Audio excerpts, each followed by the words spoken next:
The Equitable Life Assurance Society presents This is Your F.B.I.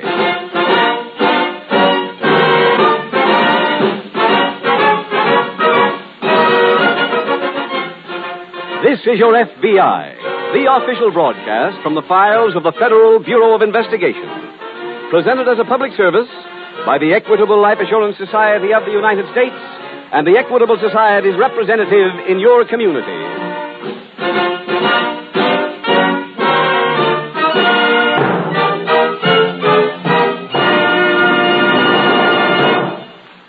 Since the Equitable Life Assurance Society was founded 90 years ago, this country has changed in many ways. But in one respect, it is still the same. In those early days, people always spoke of America as the land of opportunity. Well, it still is the land of opportunity just as much as ever. In just a few minutes, in tonight's middle commercial, the Equitable Society will have a special message for listeners who agree with this philosophy. We will describe a special life insurance plan for men and women on the way up, offered by the Equitable Life Assurance Society of the United States.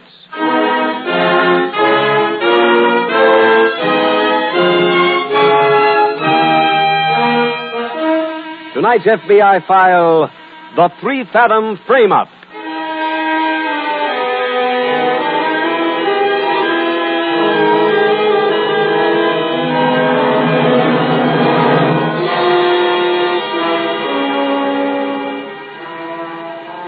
In a nation of more than 140 million people, a nation dedicated to the principles of free enterprise, where a man may earn his living as he chooses so long as he does not violate the law, it is not surprising that there is such a great variety of occupations. There are men who make their living by selling rare coins and stamps. Others will see to it that your home is not destroyed by termites. And still others will supply any service you happen to need, from babysitting to flagpole sitting.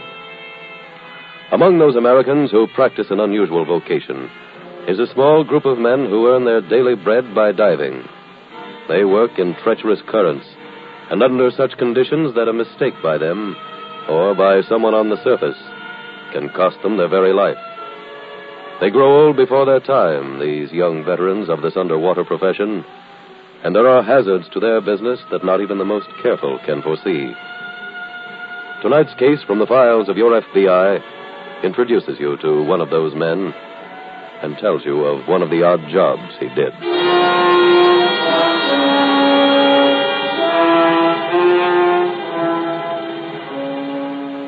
Tonight's file opens in a small shack located on the end of a pier which juts into the Pacific Ocean.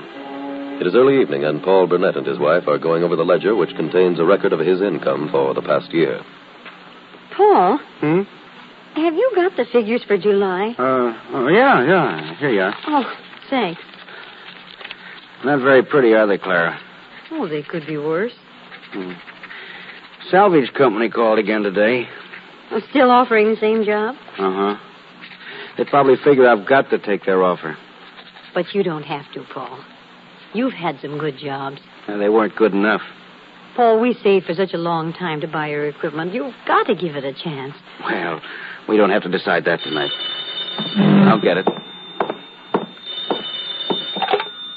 Hello? Hello. Are you the diver? Yes? I'd like to hire you. Well, who is this? My name is Green. Green? You don't know me. Are you acquainted with Timber Cove? Uh-huh. A member of our party dropped something off the dock there. What was it? I'd rather not talk about it on the phone. Well, there's only about 15 or 20 feet of water off that dock. Someone could put on a gas mask and dive for you. At night? Well, no. I'd like to get the job done immediately. Can you come right out? Well, I'd rather not. There's a storm heading in off the ocean. What's your usual fee for a dive like this? $100. I'm prepared to go as high as $500. Well... $500 is a pretty good night's pay. All right, Mr. Green. I'll take the job.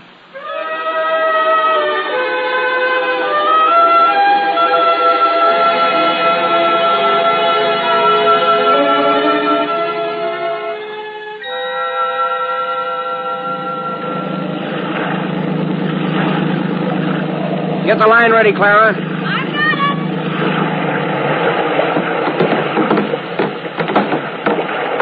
Okay, Clara, tie her up. Right. I've got her at this end.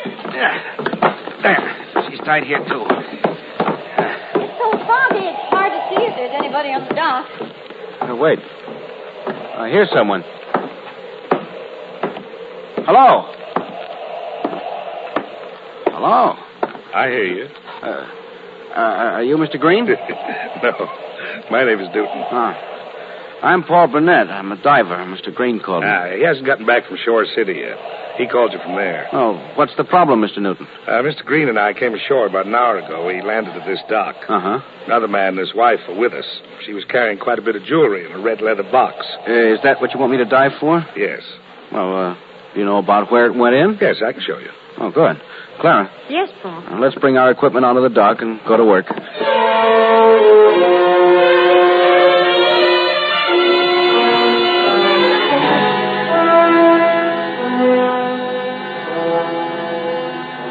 Meanwhile, in a nearby F.B.I. field office, Special Agent Jim Taylor meets Agent George Henderson outside the teletype room.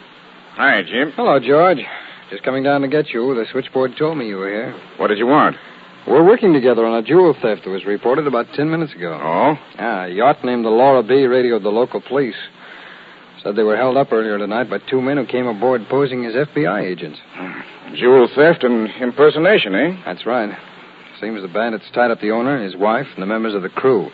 After they left, one of the crew managed to work his way loose, untied the others, and the police were contacted. How much did the bandits get? About $35,000 worth of jewelry, about $300 in cash. How'd they get aboard?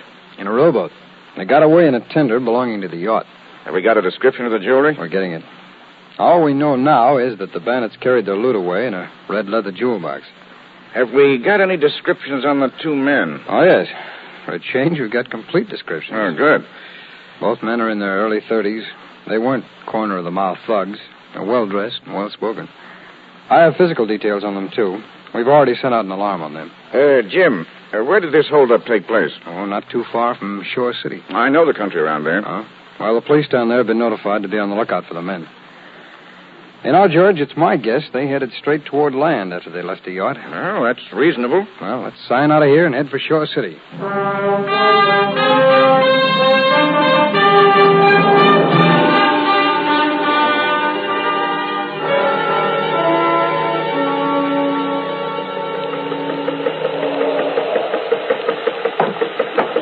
How's your husband doing? Oh, all right, I guess. Any way of finding out? Sure. Hand me those headphones, please. What? Oh. Hey, Thanks. You calling me, Clara? Yeah, how are you doing? I've made the first circle. No sign of the jewel box yet. You think it could have moved very far? No telling. I'll just keep looking. All right, I'll call you later. Right. what did he say? Well, he hasn't seen it yet. He's not giving up. No. Joe. Huh? Oh, hello, Floyd. I see the diver got here. Uh-huh. This is his wife, Mrs. Burnett. It's Mr. Green. I do, Mr. Burnett. He hasn't found the box yet. Joe, I want to talk to you alone for a minute. Sure. Pardon me, ma'am? Certainly. I'll call you if we find it. Thanks. We have a little trouble, Joe. What? There's no more gas in the car. Oh, fine. What do we do? Well, I'm going to have to get out of here by boat. What about the diver? What do you mean? I promised him $500 for getting the box for us. Well, I got a way to pay him. It won't cost us a nickel.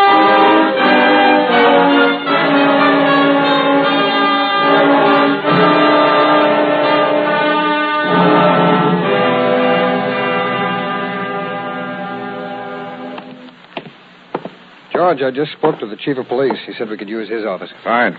Oh, your call get through to our office? Yes, Jim. No word there on the two bandits. Chief Anson is out cruising in a squad car. I spoke to him while I was in the radio room. Oh, he told me something that might tie in. What was that? A blue convertible was stolen here in Shore City earlier today.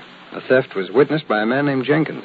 Well, how does that tie in, Jim? Well, the description this Jenkins gave of the car thief fits one of the yacht bandits perfectly. I see. Since then, a second report came in that the car was seen along the Peninsula Road heading back here to Shore City. I don't get that. Judge, I've been trying to reconstruct this thing. I'll give it to you as far as I've gotten. Huh? Okay. Now, the two bandits undoubtedly planned beforehand to use the tender from the Laura B as the means of getting ashore. That's reasonable. Here. Yeah? Take a look at this map. All right. Now, this is where the yacht was at the time of the holdup. Here. Now, if they headed straight toward the shore when they left the Laura B, they'd have landed over here at 5 Coves. Right. Well, during the winter, that's a rather desolate section. There's no public transportation within miles. So they needed a car to be waiting for them when they landed. I buy that. Well, as I see it, one of them probably came into town during the day, stole a car, and parked it at wherever their rendezvous point was. After the robbery, they came ashore, got the car, and headed back this way.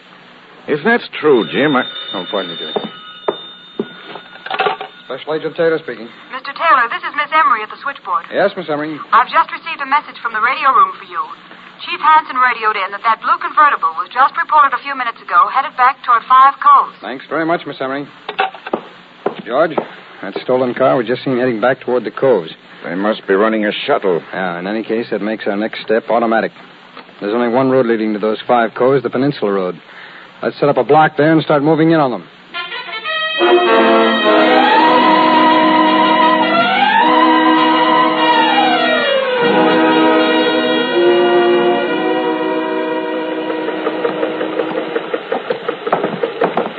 Heard anything from your husband, ma'am? Oh, no, not since I talked to him before. How long has he been down there, Joe? I guess it's been about an hour. How long can he stay under, lady? Indefinitely. What's that? My husband wants me to answer the phone. Oh. Hello, Paul. I found it, Clara. Oh, fine. I'm going to open the valve and come up. You ready? Okay, come ahead. Hey, he really shot out of the water. Just a minute, Paul. I'll have this faceplate open. There you are. Thanks. Cold down there. May I have the jewel box, please? Just so we don't drop it again. Yeah. Here. Thanks. Now, hold still and now take your helmet off. Okay. Can we help you, ma'am? No, thanks. I'm used to this. Quite a routine. There we are. There. Chest weights off? Sure. Can I take that? Thanks. Here's the other one. Okay. Now you can come on to the pier yourself. Right.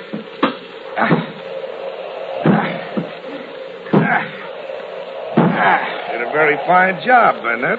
Thanks. Pay him, Floyd. Okay. Grab her. Grab her. Right. Now let's all get on that boat and pull out of here.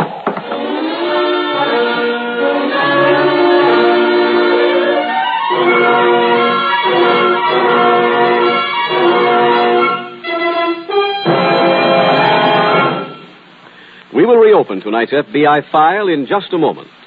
Now, a special message to a very special kind of person. To the man or woman who can truthfully say to himself, I'm on the way up. yes, we're talking to a special type of person. The man who has ambition, initiative, leadership. The kind of man who knows that a day will come when his boss will say to him, Frank, you're in. Your whole sales program was approved just as you outlined it. here in America, increased salary always goes hand in hand with success. That is why the Equitable Life Assurance Society has created a special life insurance plan for the successful men and women of tomorrow. This plan was designed for the ambitious individual who has plenty of good, solid faith in his future, who's confident that his earning power will be far greater in 1952 or 1955 than it is today. To such a man, this Equitable plan for men and women on the way up offers three important advantages. First, immediate protection. The moment you sign the contract, you enjoy the peace of mind that comes from knowing that your wife and children have the protection they need. Second, the Equitable plan provides for readjustments in the future. 5 years from now, when you're making more money, you can make up your mind whether you want more protection or bigger cash values. Or you may decide to work out a retirement program. In other words, your life insurance keeps in step with your income. Third advantage, the Equitable plan is flexible at all times. It can expand or contract as you see fit, and offers you many desirable options which your Equitable Society representative will be glad to explain to you. So, why not get in touch with him immediately? phone him as soon as possible and ask for full details on the equitable plan for people on the way up. Or send a postcard, care of this station, to the Equitable Society. That's EQUITABLE. The Equitable Life Assurance Society of the United States.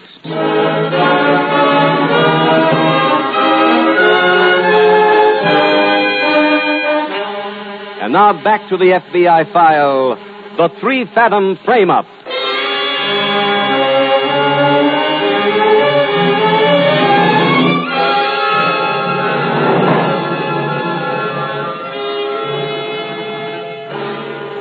The Federal Bureau of Investigation cooperates in bringing this series of official broadcasts to you for a number of reasons. Basically, it does so because it feels that they are to your best interest. Your FBI feels that these programs increase your knowledge of the habits and character of the American criminal, and that with your added knowledge, you are better equipped to help fight the currently increasing crime wave. In line with that thought, tonight's case from the files of your FBI was chosen. In this case, you meet 2 criminals who are unlike their fellow thieves. They are articulate. They have planned their crime well, and they are first-rate opportunists. As such, they are ready to take advantage of every circumstance.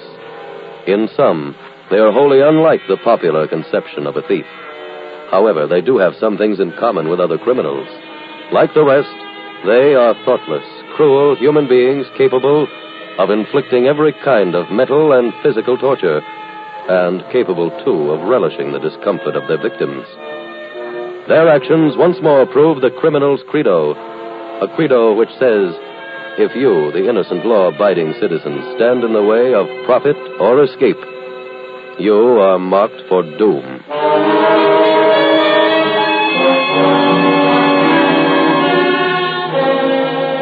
Tonight's file continues on the pier at Timber Cove. Special Agent George Henderson is just coming onto the pier to meet Agent Jim Taylor. George, over here. Sorry it took me so long to get here, Jim. That's all right. What did you find? Well, for one thing, the stolen convertible is over there on the other side of the pier. Did you examine it? Yes, I found some fingerprints. Chief Hanson is taking them into town now to see if they match any in his local files. I wonder why they abandoned the car here.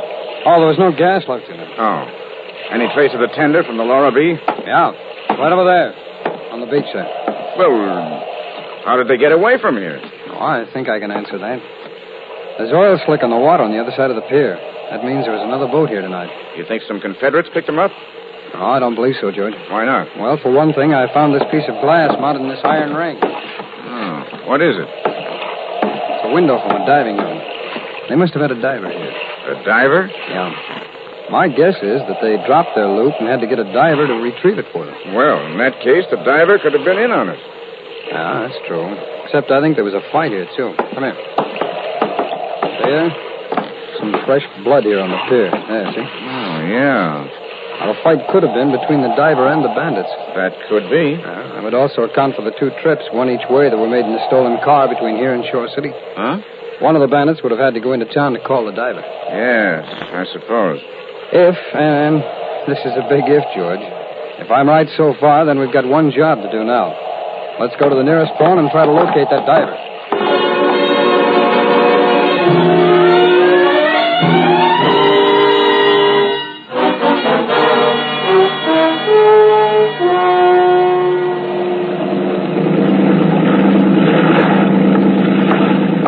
You're running into a storm. Yes. Think we can get to Great Bay?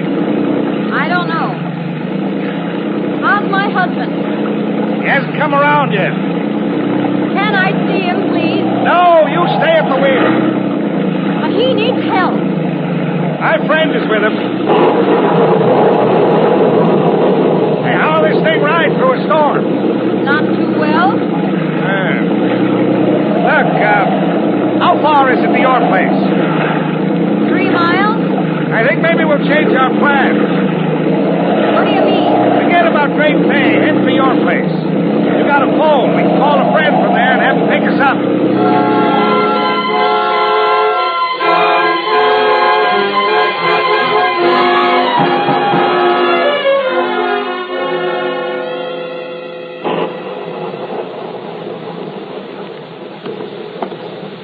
Well, Jim, I was just in the chief's office. He's afraid we can't search for the boat tonight.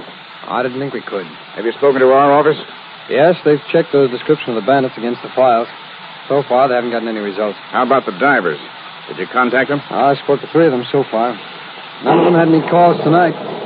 There are 4 others the switchboard girl's trying to locate. Good. Of course, I dent might have those fingerprints I found on the stolen car on file, but that's going to take too long to find out about. By the time we hear from them, this pair will landed. Oh, I'll get it, girl.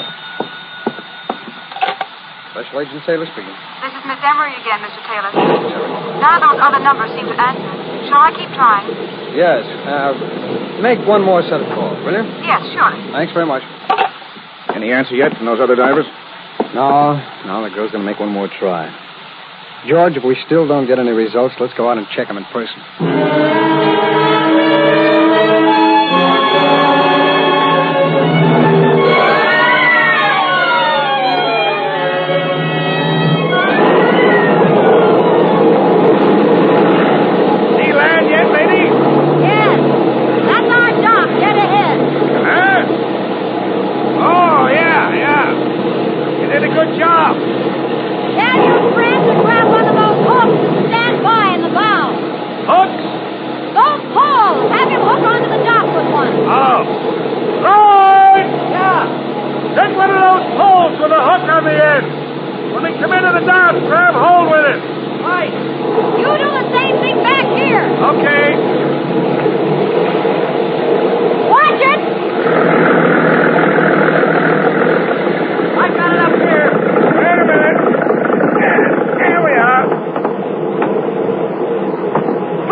The sooner we get out of here. All right.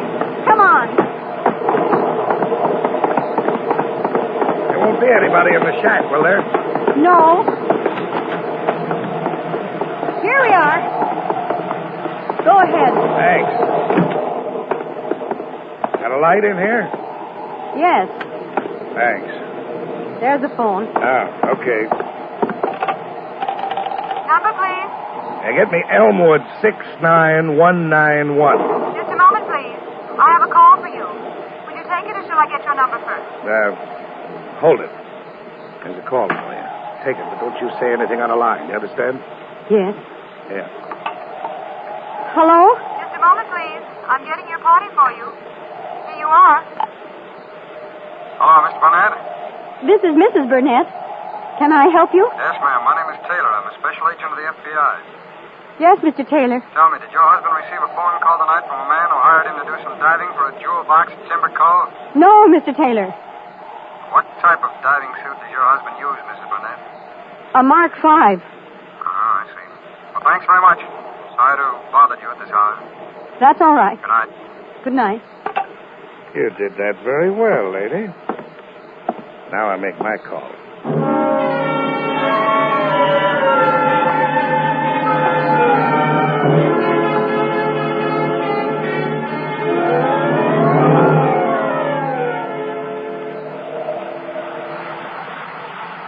Joe. What? Can't we wait inside the boat? I'm getting soaked. We stay here. This way we can watch for the car. But we... I'm just as wet as you are. Mr. Newton. What is it? Can I call a doctor for my husband? No. But his head... You don't call anybody till after we leave. Can we at least take him to the shack? No, ma'am. But the motion of the boat is making him worse. He stays where he is.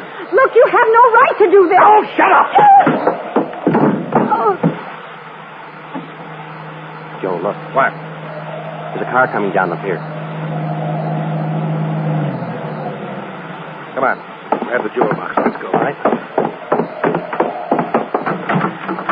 Have any trouble finding it, Bill? Got the wrong party.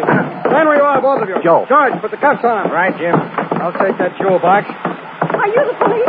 Special agent for the FBI. Oh, I spoke to you before. I'm Mrs. Burnett. And these men... I think I know who they are and what to do with them.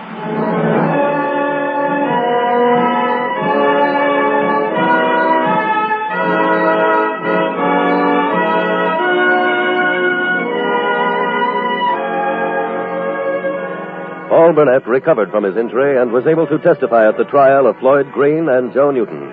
They were both found guilty on charges of theft on the high seas and were each sentenced to 10 years in a federal penitentiary. As soon as Special Agent Taylor finished speaking on the telephone with Mrs. Burnett, he confirmed his suspicion that the small piece of glass mounted on an iron ring, which he had found on the dock at Timber Cove, was a window from a Mark V diving suit. When he also learned that Paul Burnett was the only commercial diver in that vicinity who used the Navy-type Mark V diving helmet, he and Special Agent Henderson sped to Paul Burnett's shack. The ability to reconstruct what had happened is one of the factors which enabled Special Agents Taylor and Henderson to close the criminal careers of the two men in tonight's case, and to close it within a matter of hours after receiving the first word of the crime. That ability is not inherent with special agents, but is a part of the rigorous training each receives before he is given his credentials. Not all cases can be closed this quickly.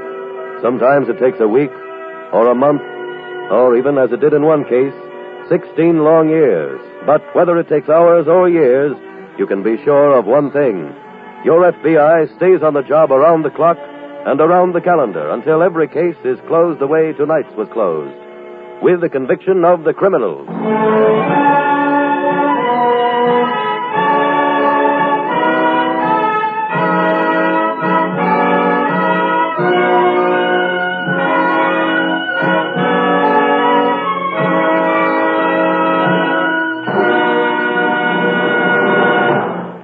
In just a moment, we will tell you about next week's exciting case from the files of your F.B.I. Did it ever occur to you that the kind of life insurance you buy is an index to your character? By that I mean that the person who purchases the Equitable Society's plan for men and women on the way up gives convincing evidence of faith in himself and his future. Yes, a man is known by the life insurance he owns. So don't think small, think big. Get in touch with your Equitable Society representative soon and ask him to give you facts and figures on the Equitable Society's plan for men and women on the way up. Or write care of this station to the Equitable Life Assurance Society of the United States.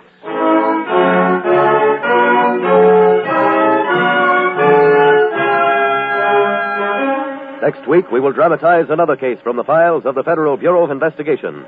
A factual account of crime in a traveling carnival. Its subject, grand larceny. Its title, Murder on the Midway. The incidents used in tonight's Equitable Life Assurance Society's broadcast are adapted from the files of the Federal Bureau of Investigation. However, all names used are fictitious, and any similarity thereof to the names of persons living or dead is accidental.